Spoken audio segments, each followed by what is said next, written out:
Jeannie. Hey, thank you, Maria. So tonight I am super excited. We are gonna have Jerry Luna Wilson, and we actually met in April. So April was the Worldwide Comadrazo, and it was the 25th anniversary. And we met in Texas, and we had such a good time together. Um, Jerry, her energy is you'll feel it as she's talking. And our workshop was about self-care for all ages. And I think that's an extremely important topic. And going from the momentum of the conference, we've decided to have this tonight. And Jerry actually is from Texas. She's a Texas native. She was born and raised in San Antonio. She's currently living in Georgetown. And she's a devoted exercise enthusiast. She's been doing this for over 40 years, and her passion is volunteering in local and nonprofit organizations. She is fully retired and loving it. And we have her here tonight. So, Jerry, welcome. And yeah. Thank you, Jeannie. I'm so excited to be here. I'm really, truly honored to have been asked to do this. I had such a wonderful time co-facilitating with you at the Comadrazo, the National Comadrazo, which, I love. It's near and dear to my heart, as Nora knows. And so, yeah, I was honored to be a part of that. And I feel like we had just a amazing, fluid, organic Yeah, I totally chemistry agree. and conversation. And it was mostly, it was geared towards self-care. So Yeah. tonight I'm just going to, kick off kind of where we started and where we ended. And it's just about wellness. And if you can just Yeah. talk us through like your wellness journey and how it started for you. How it started. Wow. So I'll give you a little background on me as a kid. I was severely asthmatic, diagnosed at the age of 2, and so I did nothing back then. 70 years ago, 68 years ago. Uh, Doctors thought the best thing to do was, if you were asthmatic, was nothing, to be completely sedentary, and so that's what my mother did, and she was very committed to making sure I stayed healthy, and so I did nothing. So we would go to the beach and I would get this cute little bikini and I would sit on the beach and watch my sisters have fun and my brother. We'd go to Land Park and go into this natural spring, cold water. I couldn't get in it because my mother was afraid I'd get chilled and get an asthma attack. And it just went on and on. I never did PE. I really did nothing physical. So all my life I had this perception that I wasn't athletic because I never did anything athletic growing up. And I never challenged that. I never was trained for it. I never nurtured that. So it was completely dormant. And then um, I think it was my sister in Arizona, in Tucson, to be exact, introduced me to jazzercise. And the jazzercise is something you know nothing about. This is the Puro Jane Fonda era where you wear the leg warmers and the tights and everything's matchy matchy and you go out there and you jump and you dance and Puro Jane Fonda, Olivia Newton-John movements. And I fell in love. And I realized how wonderful I felt. So I think I was 26, maybe 25, 26 when I learned about jazzercise.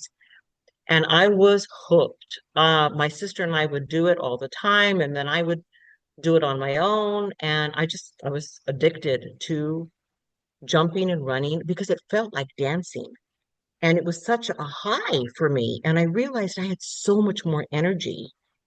And then from there, it just went to exploring new ways of exercising and and my body changed because I was active and I went from being a skinny fat person to a lean, strong woman. And it was remarkable. Um, and then, I got married and continued to exercise. I discovered weightlifting. I discovered a gym actually, and I became kind of a gym rat. And I exercised until I had my first child. Uh, I was told I couldn't run anymore, so I stopped that.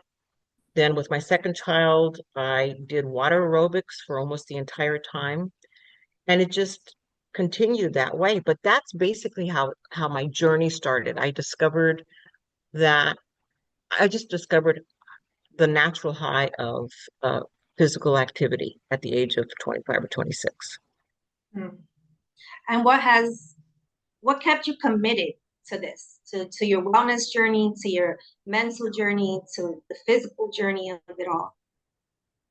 Well, that's a great question. I think what ultimately kept me committed was um, how it made me feel afterwards.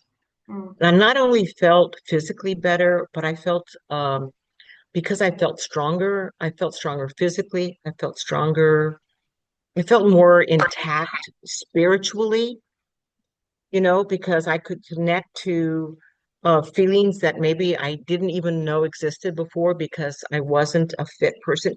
I think it raised my level of mindfulness about my mm, whole body and how my mind and my body and my spirit all connected.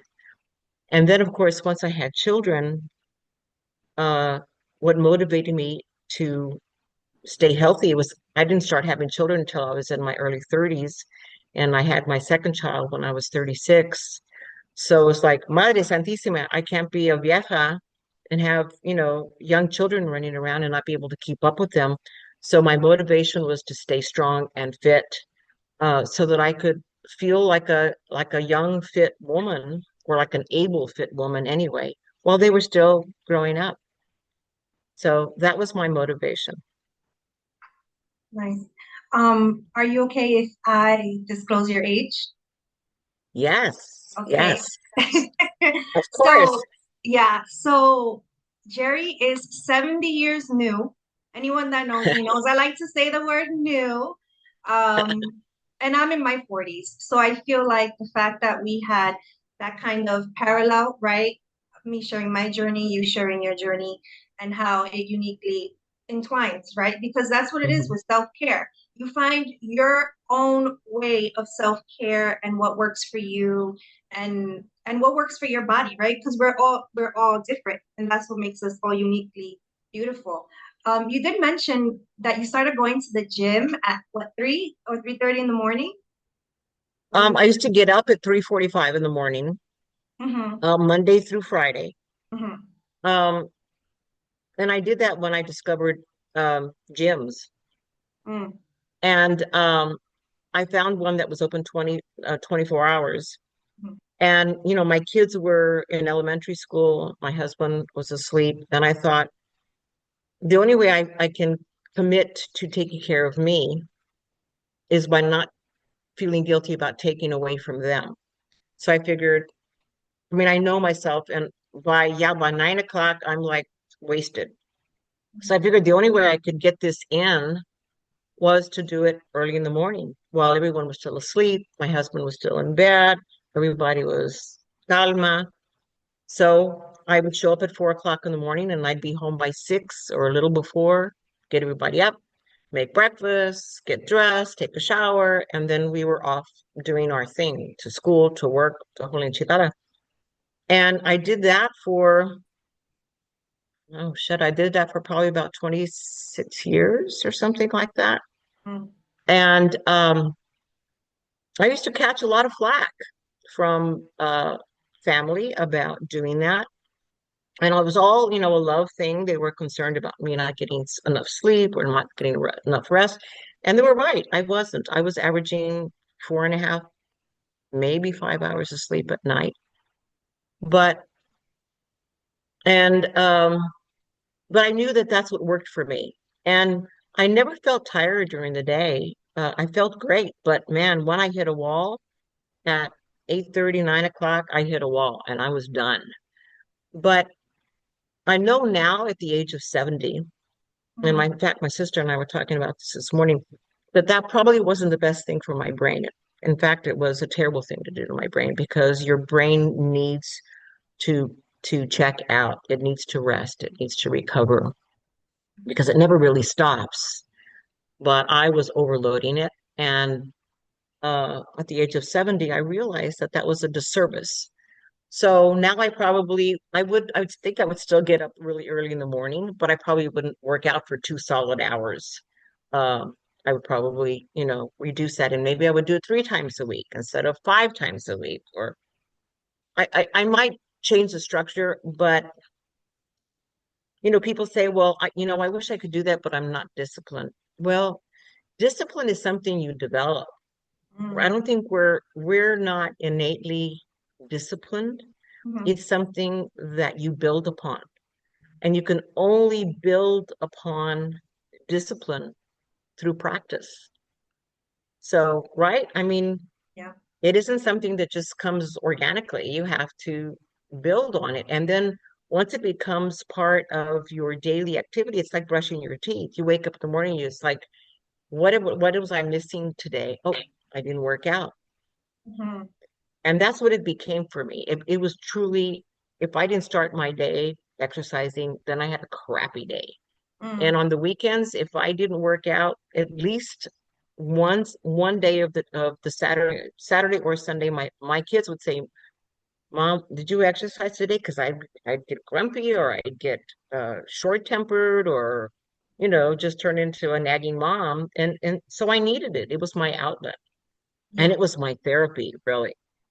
Yeah, That's when you said that, even at the conference, that's exactly like that hit home to me. And I'll tell you why. Because for me, when you love what you do or when you find a self-care for yourself, it doesn't become a routine.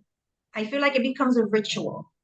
One of my teachers worded it that way. And when it becomes a ritual, right, you see it differently, right? And other absolutely. people around you see it differently, and then they see your change. Like even your kids, when you said, Mom, you're a little grumpy today. It's one of those things. I don't know if I'm phrasing it correctly, but it's just one of those things that also people around you start noticing, Yes, right? yes, And they start yes. picking up on your energy. And I feel like Hmm. especially when you have a family, you Hmm. even just hearing your even just hearing you saying that getting up at 3:45, like that motivated me. After the conference, I was just like, all right, I know I wake up at 6, but maybe I need to get up at 5 just to like, start my day and just have like a different mind frame, you know? It's totally that. And Yeah, and speaking of mind frame, Jeannie, mhm, speaking of mind frame, I think that, a lot of times we perceive exercise as something we do to ourselves, exactly. right? It's almost like a self-punishment. Hmm. So if we can flip that coin and change our perception and say, I'm going to exercise for me, not Yes, to me, but for me, because you're truly honoring your body, yes, your healthy body, yes. by moving it, whether it's going for a walk, whether it's going for a swim, whether it's doing stretches for 15 minutes, yoga for 30 minutes, meditation. That is a gift you're giving to yourself. And that feeds your soul, that feeds your spirit, that feeds your ability to feed others in Hmm. so many ways. So I think changing your perception about exercise is paramount, and understanding, again, that discipline doesn't just happen. Discipline takes practice. And once practice is becomes a ritual, Hmm. then it becomes a lifestyle. And then it's not really a discipline, it's a lifestyle. Yeah, and it naturally becomes something that you fall in love with, I think. Abs- Like Oh, I that's agree. like with yoga, and that's one of the main reasons why I wanted to teach, because I went into yoga for selfishly, of course, for myself, because Uh-huh. it was during a time right after college where I was kind of like unsure and very I was just not certain, right? And going into yoga, you know it was just so I can find my center. But as I was also practicing every day and seeing my shift, I was just like, wow, I would love for other people to feel like what I'm feeling right now. Right, Right. because yoga to Yeah. me, and I know it sounds corny, but I always say it's my home. It's like my home place. But I wish that this is why I love our conversation because I wish I'm in my 40s now, and I started doing yoga in my 20s, in my mid 20s. But I wish that I would have had these like little pearls of wisdom that you're talking Yeah. about now, because everyone finds it at a different age in life, right? Right. But I Hopefully. feel that if I would have found it a little sooner, I would have set myself up for a healthier lifestyle rather than just doing it because of health situations. Yeah. Yeah. But you know what? It's all a process. Yes. And the gift is that you found it, that you Yes. found it. And now you're here. And Mhm. we are all a product of our experiences. And had you Mhm. not experienced that, you would have never come to where you are now and know what you know now. It's again, it's life experiences, it's a level of consciousness that you gain, hopefully, with wisdom, and wisdom comes with experiences. So no, it's a wonderful gift to give to yourself, and perception about exercise. And maybe Mhm. if we could come up with a different word, because exercise just has kind of a negative connotation. Oh, hell, I gotta go exercise, or Mhm. uh if we could come up with a different phrase, like it's Mhm. time to give myself a gift. It's Yes. time for it's time for Exercise. me to pray a gift exercise. Oh my God, I love that. Nice. If I anyone love wants to that. write in the chat, like if they come up with something while we're talking, I call I it love movement. it. Movement. What, uh, uh, uh, it needs to resonate with you. It needs to speak to you, as they say. Otherwise, you won't own it, and you have to take ownership for it. Because I can talk to you till I'm blue in the face about how it makes my life feel, how it's um, enhanced the quality of my life, and Mhm. and um, if it doesn't resonate with you, if it's like, well, yeah, Mhm. then you're not going to do it. You're not going to do it. Yeah. And you talked about jazzercise in the beginning, right? In your 20s and your 30s. But what do you do now that resonates with you now that is working for you? Oh, that's a great question. Man, it has changed so much over the years. Hmm. And it's changed because I love exercising. So it's changed because my body's changed, Yes, exactly. right? So I can't lift the power that I used to lift anymore, because all of a sudden the elbow started to hurt, or the shoulder got hurt, or something happened. So I've had to come to grips with the fact that I'm aging, obviously, which is a privilege. Uh, but because I'm aging, I have to modify my movements, because I've done crazy things. For years I did for about 8 years I did high intensity interval training, which I Mhm. absolutely love, love, love, love. But it's like boot camp, what some people would call boot camp. It's lifting, it's running, it's jumping, it's uh, uh, pushing tires, big ass tires, semi truck tires down the street and pulling the back. I mean, it's just crazy stuff. And I did Mhm. that. And then I realized, okay, I probably shouldn't do that anymore, because I'm starting to hurt. And my Mhm. back was probably having problems. So now, to answer your question, Mhm. I do Pilates now at home. I was a member at a Pilates club, but since we moved to Georgetown from Austin, I haven't gotten back into a Pilates formal club, but I have a Pilates bar that I do at home. Mhm. And if you're interested in Pilates, you don't have to go for a membership. If you want to start, again, baby steps, get on YouTube. Oh my God, there is such a vast, enormous array of different gift exercises that you can do for yourself. Mhm. From Pilates to yoga to meditation to weightlifting to Yeah. just calisthenics. Yeah. I mean, just you don't need any weights, you just need your own body resistance. I mean, it's an enormous array, and it's free. And you do it for 10 minutes, or you do it for an hour, however long you want. So now I do Pilates, but I Mhm. also love pickleball. Love, love, love pickleball. So I try to play. When I lived in South Austin, I played about 3 times a week. Now I'm lucky if I play twice a week. So I'll play again on Friday, but that'll be the first time I've played this week. Yeah. Yeah. I know I need to get into that. I see that around here. That's like a, Oh my a, God. a thing now in New York. I'm just going to read some comments. Maria Elena said it is very significant to observe your body and sensations after you exercise. Mhm. Um, yeah, I think observation, exactly, observation to our bodies when we exercise, after we exercise, what we put in it as far as, food and everything. Yeah. Um, Gotta start in small steps. Walking is so beneficial, especially Mhm. outside where nature is Mhm. keen or at a park. Lots Yeah. of exercise videos on YouTube for free. Mhm. I so want to learn.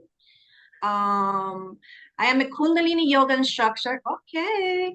And Yay. practice. Oh, wait, hold on. This is why I wanted to be in this meeting. I also go to the gym almost every day, Kundalini. Yes, about walking. Just don't take those steps to the donut shop. My neighborhood, that was Julia. That's hilarious. That's hilarious. My neighborhood loved after dinner walk, and we'd go to eat ice to an ice cream parlor. Okay. Well, that was Julia. That's funny. Yeah. That's Um, funny. what else here? Does anyone have before we like go in more to it into it? Does anyone have any questions for Jerry so far, or for me? Mostly for Jerry though. Okay, we'll keep going. Okay. I'm like, I feel like we could keep going. Oh, favorite YouTube channels. Okay, before we talk about favorite YouTube channels, what I think we should do, and again, this we're just going on the fly here, right? Sure. I think we should come up with a document or just where we put our favorite YouTube. Oh, that's a good Your idea. favorite Pilates, my favorite yoga, someone else's favorite Kundalini. But this is going completely off topic. I find it extremely hard for me to find a Latina yoga teacher online Oh, excellent point. or a Latina. I mean, I don't know, just off the bat, the are any of what you see on YouTube Latina oriented? No. Mm-hmm. No, no, we need Mm-hmm. to get our Latinas out there. Now I've Mm-hmm. seen women of color, but they're not Latinas. I've Right. seen I've done weightlifting with a gorgeous black woman. Mm-hmm. Um, but no Latinas. No, I have not. Mm-hmm. That's not to say they're not there, but I Right. personally have not seen any. Right. Yeah. No. And I think and uh Maria and you and I were talking about this when we first started about what our mission is as Mhm, Latinas, as women, period, especially right now with the political climate that we are being subjected to, and I use the word subjected to literally, mhm, um, that we need to find our power. mhm, And we need to find our power in our voice. We need to find our power in our health, and we need to find our power in our values. mhm, And it kills me to see a woman of color out there supporting some of the things that are so wrong mhm, for our people, so desperately wrong. mhm, Um, One of the things as I was raising my children that I was always so consumed with was how do I teach my children kindness? How do I mhm, teach them to be kind? And I mhm, realized that the only way to teach kindness is to model it. You have to model it, and we're our children's first teachers. And and I feel like that's what so many people lack today. It's like, where's your heart? These are families. These are human beings. who are just trying to live their best life and survive, whatever that looks like for them. So don't get me started on the politics because, yeah, Yeah, was I'm about to say, ready to go wait, completely let's off not. subject here. Yeah, Yeah. but when we're talking about power, you got to be strong. You got to feel strong to Mm, be strong. You have to feel mm, powerful to exude power, mm, and that's all about mind, body, and spirit. mm. You got to take care of it all because they're all connected. And what should one avoid when on this path, right? When on this path of self-care, when on and particularly maybe if you want to talk about this like throughout your age, or if you want to Yeah. talk about it just right now. I mean, Okay. So as an aging woman, mhm, and I say that with great privilege because I've lost friends who are my age and younger. I mean, hell, I lost my sister at the age of 12 and a half, and I mm, lost my best friend when she was 68. mm, So I am privileged to be where I am right now, and I know my older sisters. I have three beautiful older sisters who I know all feel the same way. mm, Um, I really resent all the anti-aging bullshit that we see on social media. I mhm, really resent the fact that society, mhm, women, men, everyone, that we are allowing them to dictate to us how we should look as mm, we age. mhm, Hide the wrinkles, pull back the lines, tuck in the tummy, make the chi-chis bigger. I mean, uh, you don't see them talking about men like that. You mm, know, the men, they don't do anything to try to augment their physical appearance. mm, They don't, I mean, if you do, it's a rarity. And you don't see advertisements about anti-aging for men. It's only for women. So to answer your question, I would say don't try your best not to get caught up in what society tells you you should look like. Oh, you're not skinny enough, you're not heavy enough, your boobies are too small, your ass is too big, your ass is too flat, you're you're too short, you're too tall, you're too dark. You're too what? I mean, you have to love who you are and don't get caught up in what society tells you beautiful is. mhm. Wow, Yeah. give me chills. Anyway, yeah, but as an aging woman, I'm really tired of uh feeling like I have to apologize for, not getting Botox or not getting a tummy tuck or not getting a boob job. Mhm, Yeah, I think it's important to just embrace where you are. And that's not an easy thing to do because when I look mm. in the mirror, hell, when I look at my reflection in the Zoom, I go, ay, Madre Santísima, the neck, the No, lines, I'm like, oh my God. And when my sister, the four of us get together, we try to remember okay, you squeeze the back of my neck, I'll squeeze the back, and we literally pinch the back of each other's necks to pull all the lonchi in. But you know, but again, men don't do that. Why do women feel like we have to look beautiful all the time? And mm, who gets to define what beautiful is? right. That's up to us Mhm, individually to yeah, decide what beautiful is. yeah. Someone here, oh, they wrote a comment about plastic surgery in the US. I went to class the other day and thought I walked into a twilight zone. So much plastic surgery. They all look the same. I'm not chastising women that have done Yeah, that. neither. What Mhm, you do, what you do you, as they say, if that brings you joy, then do it. I mhm. just got my second tattoo with my daughter. I got my first tattoo Ooh, with my daughter, and I got my second tattoo with my daughter. And mhm, some people are like, "Oh my God, how can you do that?" It's like, it brings me joy.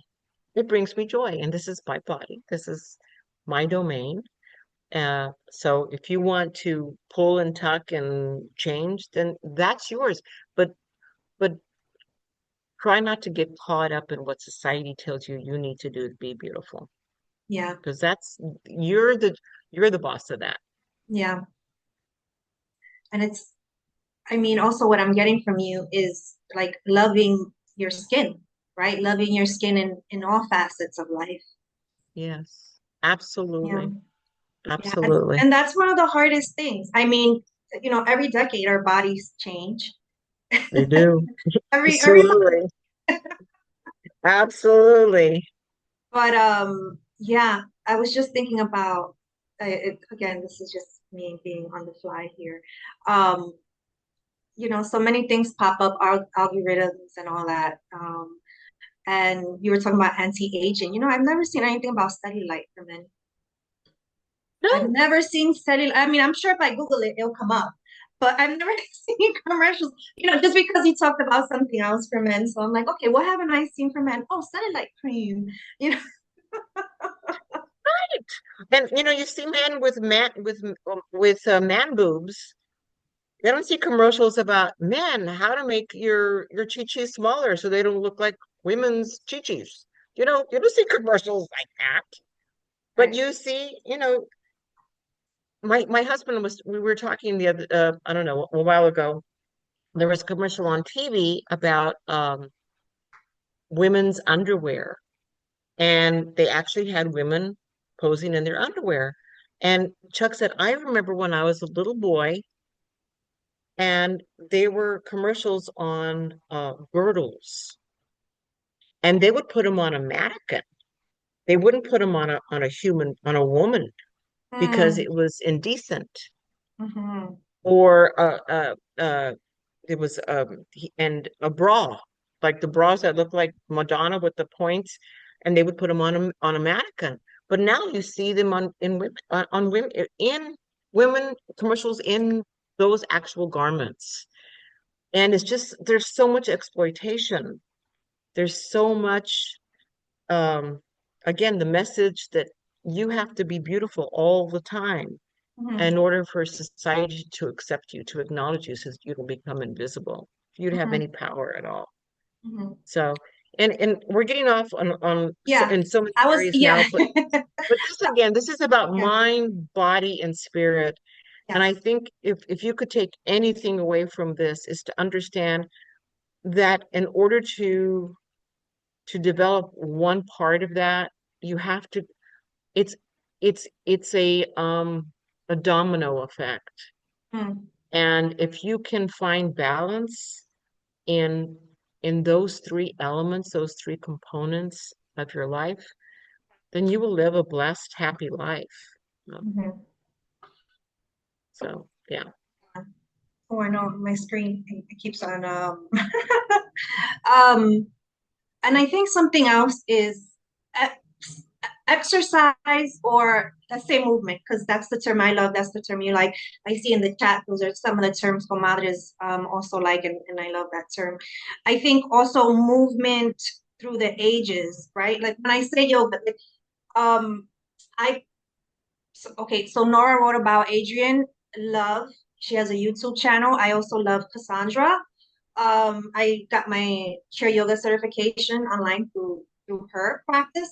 Oh I wow. found chair yoga, and at first I found chair yoga as a form during the pandemic for people at virtually, right? Because it's hard virtually to see the alignment of people's um, just the alignment, right, of your skin, of your bones, like how you're doing poses. And I know a lot of people were, when I talk about chair yoga, they're like, isn't chair yoga just for older people? And I'm like, no, it's for people that are trying to find their way, maybe into yoga, Yeah. right? Or just in general, like why it just it just blew my mind. But anyway, so chair yoga is one of those things that a lot of people also after 65 are finding a love to it because you're moving, right? And Yeah. the thing is that once you find your practice and you commit to it every day, or you maybe not commit to it every day, like you said, finding something that works for you. If it's committing to it 2 times a week, 3 times a week, you'll naturally then become stronger, you know? Yes, And yes. so I feel that with chair yoga, I with the people that I've been doing chair yoga with for the last 5 years of Comadres, I just see a significant change in strength, you know, Absolutely. and Absolutely. just finding different ways of movement, you know. Yeah. Yeah. Right, right.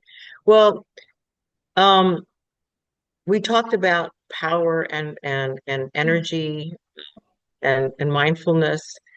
One of the beauties of uh, the Las Comadres uh, conference that was Mm, there, and I was explaining this to a friend today, is how incredibly empowered you feel, how uh, proud you are to be a woman when you leave that.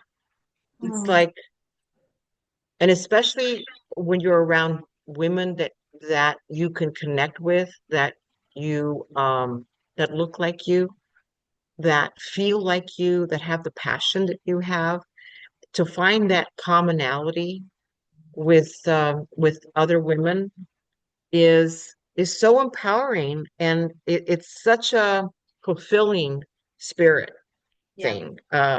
So you leave there and it's like, I remember when my sister and I used to go to the comadrazos, which we haven't done in a number of years, but we Mm, would leave there and we're like, oh my God, that was so wonderful. That was so fulfilling. It was so cathartic.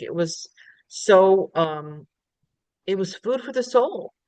And so that is the beauty of Las Comadres. And that's why Las Comadres has survived 25 years, because mhm, women, Latinas, are hungry for it.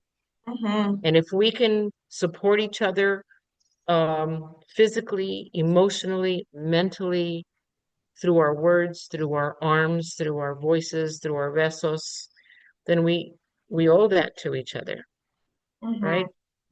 Yeah, you brought chills.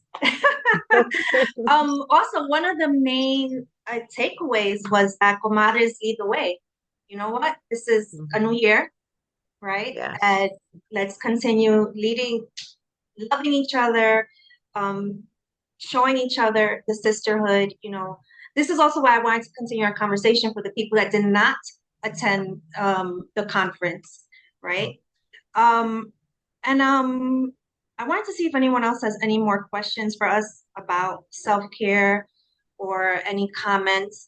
But Jerry, there's one quote. So something that we did is that in the room that we were in, we wrote quotes all over, empowering quotes. Yes. And you Yes. sent me a message, and I'm going to read it because it's what I radiate off of you. And you sent me this, and we never put it on anywhere, but it says, don't tell others what to do. Simply inspire them.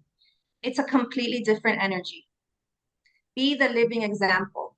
And Jerry, I feel like that's you for me. Oh, And that's what I got out of the conference. Like after I said after it, I just and it just maybe it was the shift that I needed. The conference was definitely a big shift, I think, for yeah. everyone that attended, but Yeah. definitely have this energy. Like I said, I would have never known you were 70 years new, you know, 70 years new. And I think Mhm. I know for myself, you definitely Oh, that's so beautiful, Jeannie. Make me get misty. Make me get misty. like. Thank you. That's so beautiful. Um, Something that I learned recently on a podcast, Mhm. uh, Julia Louis-Dreyfus, I was sharing this with my sister this morning. I'm trying to get her hooked on this podcast. It's so empowering. She's not a Latina, but she's a woman. And she was interviewing Diane von Furstenberg. Mm, And she asks every woman, so the podcast is called Wiser Than Me. mm, And she only interviews women that are older than she is because of their wisdom, yes. because they've lived life and they've learned things. And when she she always asks, almost at the very beginning, and the way she ends it is really cool too. I'll share that with you in a minute. Mm-hmm. She asks, "Would you mind if I ask your age?" Mm-hmm. And Diane's response, I thought was, I loved it. Mm-hmm. She said, "I don't really like the phrasing of that question. I Mm-hmm. prefer to ask people how long they've lived." Mm-hmm. And when you think about what that means, Jeannie, you could be 30 years old Yeah. and you could have lived the life of an 80-year-old because it's been Mm-hmm. so rich and so full and it's so um robust and you've just learned so much. You could Mm-hmm. be 80 and have lived the life of a 15-year-old. So it's not about how old you are, it's about how you've lived. Mm-hmm. And only we can control that. Yes. So I think looking at aging as quality of life Mm-hmm. versus the duration of life is a great way to perceive aging. Yeah. Yeah. Thank you so, so much. I You're love so this welcome. conversation. I Thank you. feel, it tied in perfectly to, mind, body, and spirit because that's what it all captivates, right? Mind, body, and spirit, Absolutely. self-care, how we take care of ourselves, and Right. to Right. continue to push each other too, Right. To motivate each other, motivate. inspire each other, That's a better word, to motivate. to motivate, to inspire, to be an example of, to model. Yeah. Yeah. And a gift, right? It's a gifter size. Gifter size. I love gifter size. I love that. I'm going to use it all the time now. Well, this has been such an honor. I have totally enjoyed doing this. It's been a pleasure to have you. Thank I'll open it up for more questions, or actually, I know because this is recorded, sometimes people refrain from comments or questions. So we're gonna hang on for a minute Okay. or two. Okay. If anyone has any personal questions they want to ask Jerry or myself, or I'm an um, open book. yeah, Ask me anything. or if anyone has any questions about the conference as well, let's hang on and yeah, let's stay on for a little bit. I want to continue Okay. this a little bit more. So thank you, Sounds great. everyone. And yeah, this happens quarterly. And the next one, we hope to highlight someone else for the conference, that we met. Plus, we need a That sounds picture. Plus, we need a picture. All we right, need a let's picture. record off and then